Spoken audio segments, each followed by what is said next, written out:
નમસ્કાર મિત્રો, આજે આપણે જાણીએ યંગ ઓનસેટ ડાયાબિટીસ એટલે કે બાળકો તથા યુવાનોમાં 30 વર્ષથી ઓછી ઉંમરે થતા ડાયાબિટીસ વિશે.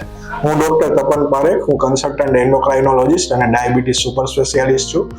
આ યંગ ઓનસેટ ડાયાબિટીસ મુખ્યત્વે 4 પ્રકારના હોય છે.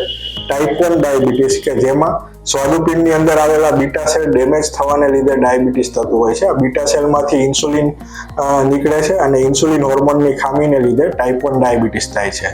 અન્ય ટાઈપનું ડાયાબિટીસ એટલે કે ટાઈપ 2 ડાયાબિટીસ કે જેમાં ઇન્સ્યુલિન રેઝિસ્ટન્સને લીધે ડાયાબિટીસ થાય છે, એટલે કે ઇન્સ્યુલિન બરાબર કામ કરી શકતું નથી.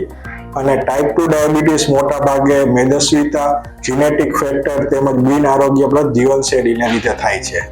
આ ઉપરાંત ત્રીજા પ્રકારનું ડાયાબિટીસ પેનક્રિયાટિક ડાયાબિટીસ કે જેમાં વારંવાર સ્વાદુપિંડમાં સોજો આવવાના લીધે અથવા તો અન્ય પરિબળોને લીધે સ્વાદુપિંડ ડેમેજ થાય છે અને આ સ્વાદુપિંડમાંથી ઇન્સ્યુલિન ઓછા પ્રમાણમાં નીકળે છે અને એના કારણે પેનક્રિયાટિક ડાયાબિટીસ થાય છે.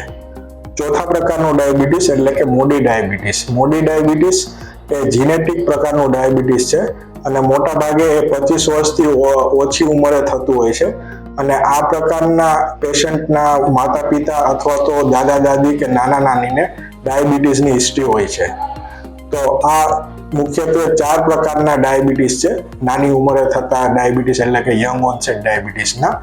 અને દરેક પ્રકારના ડાયાબિટીસ મુજબ એની ટ્રીટમેન્ટ અલગ અલગ હોય છે અને બધા જ બાળકો અથવા તો યુવાનોમાં થતા ડાયાબિટીસના દર્દીઓને ઇન્સ્યુલિનની જરૂર પડતી નથી.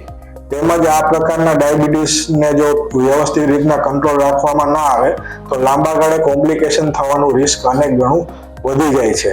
તેમજ ટાઈપ 2 ડાયાબિટીસ જો નાની ઉંમરે થયું હોય તો અમુક દર્દીઓમાં એ રિવર્સ થવું પોસિબલ છે.